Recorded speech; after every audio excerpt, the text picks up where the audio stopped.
Père, notre Seigneur Jésus-Christ, pour cette nouvelle vidéo. Je remercie l'Éternel pour le souffle de vie qu'il nous donne gratuitement et qui pénètre nos narines. C'est une grâce et un privilège. Nous n'avons rien demandé et nous n'avons rien fait de spécial pour vivre. C'est une grâce d'être vivant. Beaucoup sont morts, beaucoup sont en deuil actuellement, mais nous, Dieu nous a fait grâce d'être vivants, d'être debout. Et nous voulons le remercier dans un premier temps déjà pour le souffle de vie qu'il nous donne. Nous voulons le remercier en second temps pour sa parole qu'il nous donne gratuitement et qu'il diffuse dans ces temps de la fin par ses enfants. Il nous permet de revenir à la parole, il nous permet de prendre conscience de certaines réalités spirituelles grâce à la lampe qui est sa parole. Alors, aujourd'hui, par la permission de Dieu, nous allons parler du choix entre la mort et la vie éternelle. Il y a une chose qu'il faut que nous comprenions, chrétiens, enfants de Dieu. Il y a une chose que Dieu a donnée à l'homme. Bien que Dieu soit omniscient, omniprésent, omnipotent, qu'il soit le Tout-Puissant, qu'il soit l'Éternel, il y a une chose que Dieu a donnée à l'homme, c'est le libre arbitre.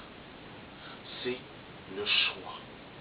La capacité de dire oui et de dire non. Et Dieu, malgré qu'il est le créateur du ciel et de la terre, malgré que Dieu est éternel, Dieu accepte de laisser l'homme choisir entre le bien et le mal. Dieu laisse l'homme le droit, la possibilité de lui dire je veux te servir et je ne veux pas te servir. Et Dieu se met derrière cette décision que l'homme prend. Vous vous rendez compte à quel point notre Dieu est amour? Dieu ne nous a pas créés comme des robots. Dieu ne nous a pas créés mécaniquement. Dieu nous a créés avec un cœur et il nous a donné quelque chose de terrible, c'est le choix, le libre arbitre, où nous avons la possibilité de dire oui, de dire non, de dire je veux de toi et je ne veux pas de toi. Et dans ce choix que Dieu nous donne, dans ce choix que Dieu fait à l'homme, de choisir entre le bien et le mal, il y a un choix capital entre la vie éternelle et la mort, entre servir Dieu et servir les idoles. Et nous allons voir justement aujourd'hui, au travers de cette vidéo, au travers de certains passages, que nous devons choisir, mes frères et sœurs, soit entre servir Dieu ou servir les idoles. Mais celui qui sert Dieu doit ne pas que le déclarer de sa bouche, mais il doit avoir une conduite qui va avec. Celui qui ne suit pas Dieu aura aussi une vie qui ira avec. Voilà.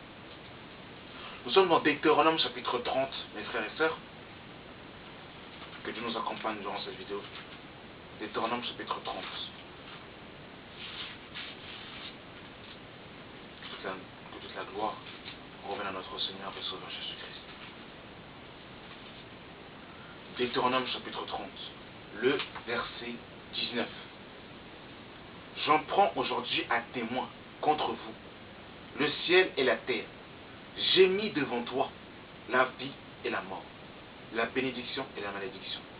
Choisis la vie afin que tu vives, toi et ta postérité, pour aimer l'Éternel ton Dieu, pour obéir à sa voix et pour t'attacher à lui. Car de cela dépend ta vie et la prolongation de tes jours.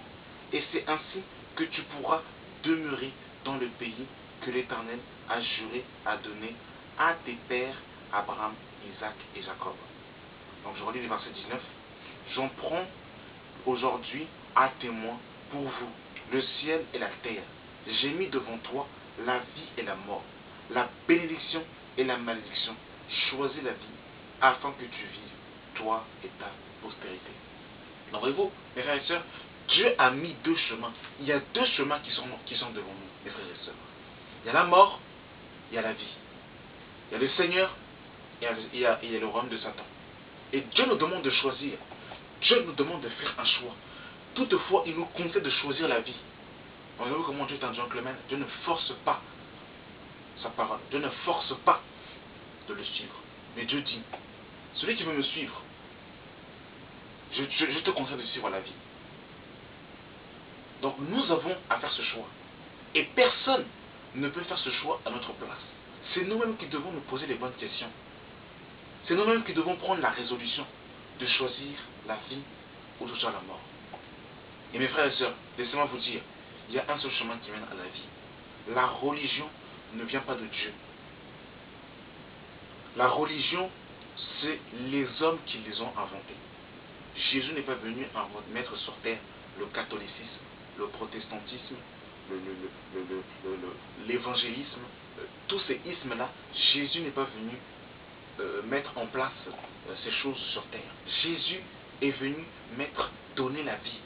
Jésus est venu donner un sens à la loi. Jésus est venu pour nous délivrer du péché. C'est ça, mes amis. Toutes les religions, les bouddhistes, l'islam, toutes ces choses ne sauvent pas. Et nous allons voir par la suite ce qui sauve. Nous allons voir par la suite quel est le chemin qui mène à la vie éternelle. Nous sommes dans Josué, mes frères et sœurs. Josué. Josué, chapitre 24. À partir du verset 14 à 15. Maintenant, craignez l'Éternel et servez-le avec intégrité et fidélité.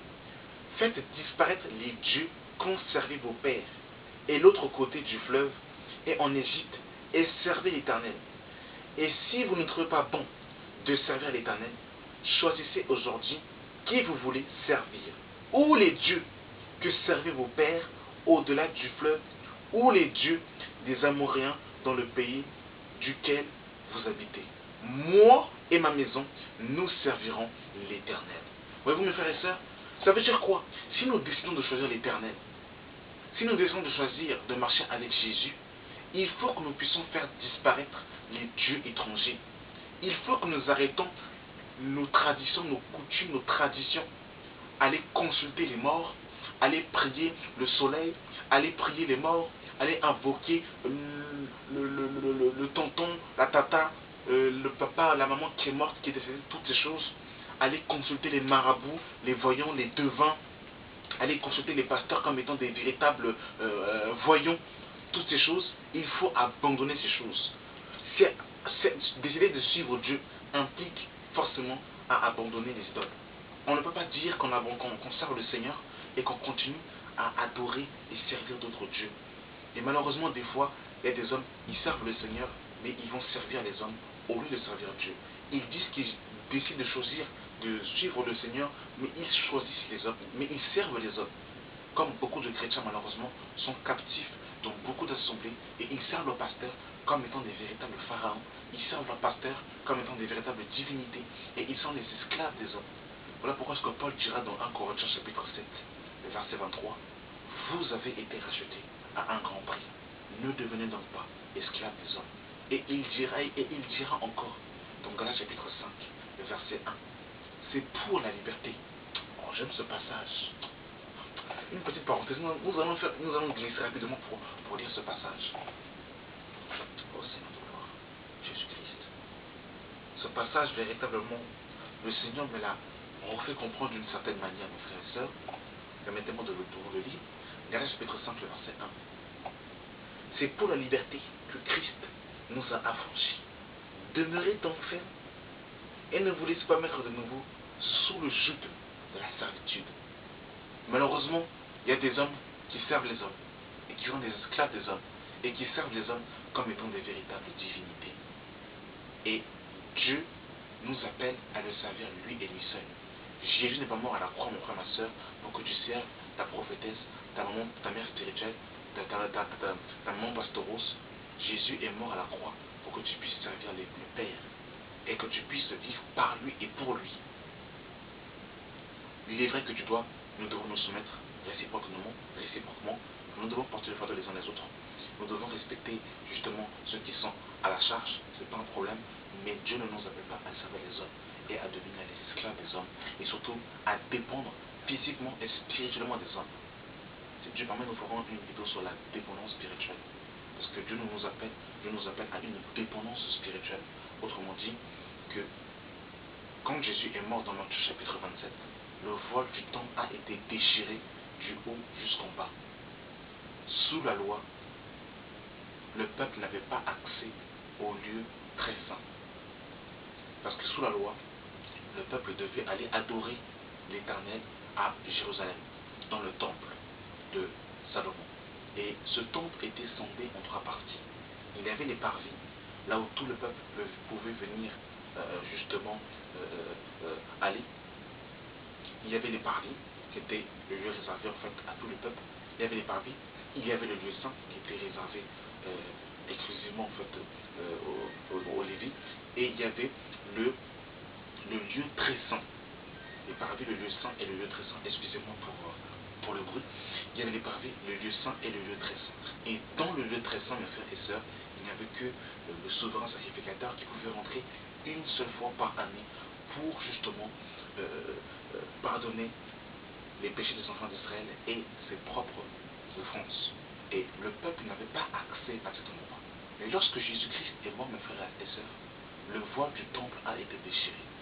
Et selon Hébreux chapitre 10, le verset 19, ce voile était la chair de Jésus-Christ.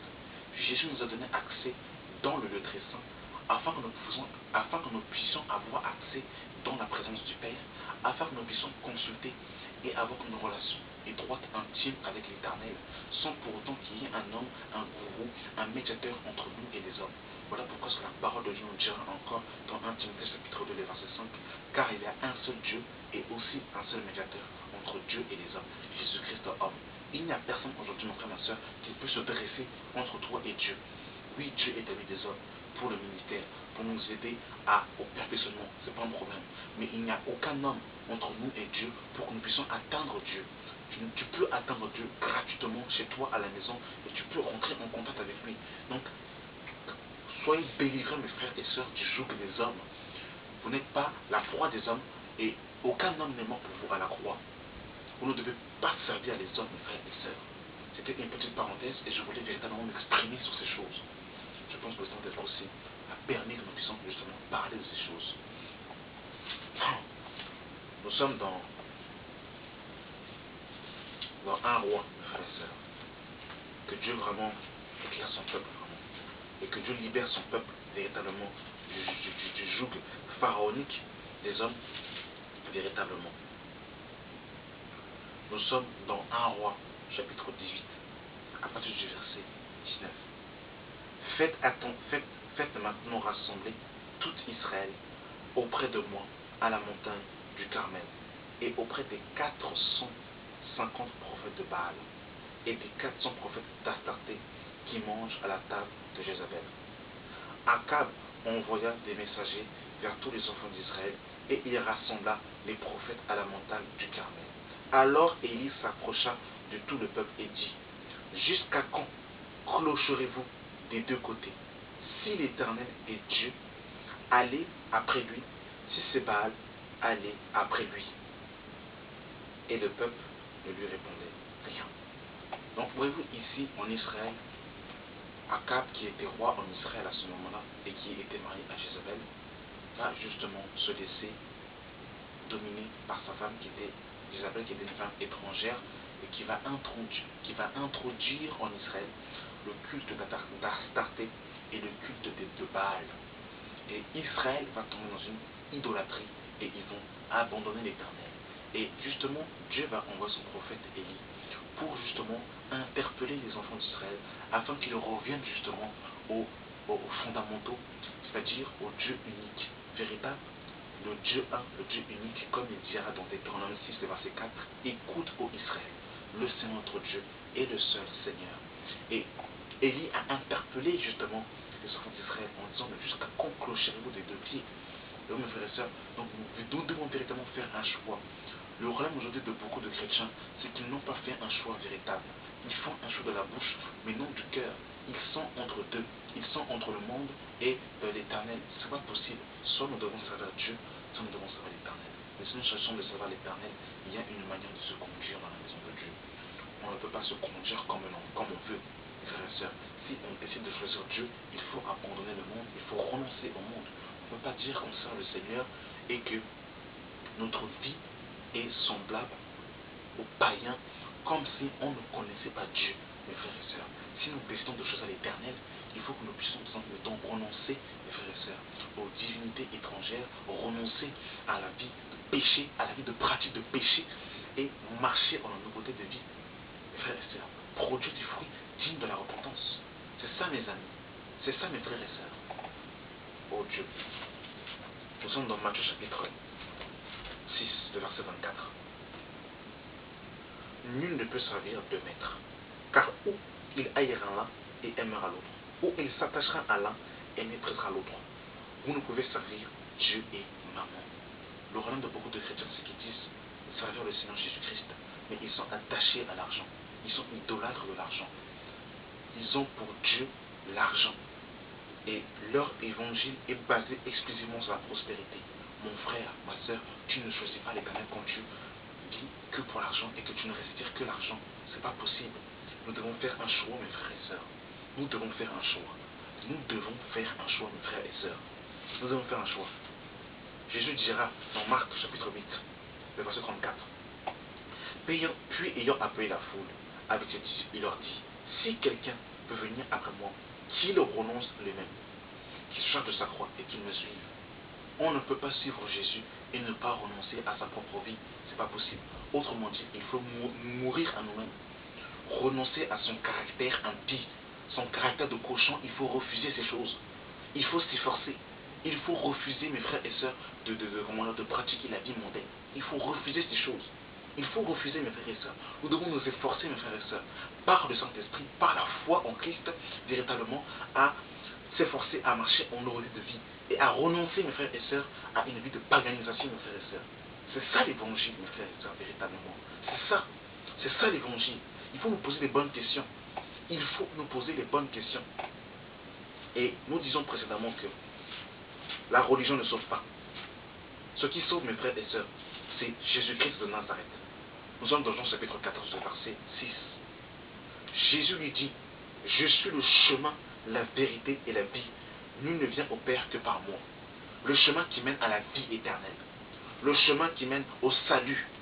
Ce chemin s'appelle Jésus-Christ de Nazareth. Et hors lui, il n'y a pas de salut. Et hors lui, il n'y a pas la vie éternelle. Nous sommes dans Actes chapitre 14. Actes chapitre 4. Le Seigneur, le Saint-Esprit nous donne les passages, on se laisse guider, mes frères et sœurs. Là, c'est lui qui donne, on suit. Actes chapitre 4, le verset 11. Jésus est la pierre jetée par vous, qui baptisez, et qui est devenue la principale de l'ombre. Il n'y a de salut en aucun autre, car il n'y a sous le ciel aucun autre nom qui nous a été donné parmi les hommes par lequel nous devons être sauvés. C'est-à-dire le moyen qui nous permet d'être sauvés. Le chemin qui nous permet d'accéder à la vie éternelle, de suivre l'éternel, c'est Jésus-Christ. Jésus-Christ de Nazareth. Celui qui est mort, qui était enseveli et ressuscité le troisième jour, mes frères et sœurs, et qui a été ressuscité et qui s'est assis à la droite de la majesté divine. Jésus-Christ de Nazareth. Voilà le chemin qui mène au salut, mes frères et sœurs. Et c'est lui que nous devons suivre. C'est lui le véritable choix. C'est lui la pierre angulaire. C'est lui le bon maître. C'est lui la porte. C'est lui le bon berger.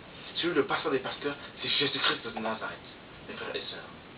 Et regardez ce que Jésus va dire, mes frères et sœurs, dans Matthieu chapitre 6. Nous sommes dans Matthieu chapitre 6, mes frères et sœurs. Ô Dieu de gloire. Ô Seigneur de gloire. Ô Seigneur Jésus-Christ.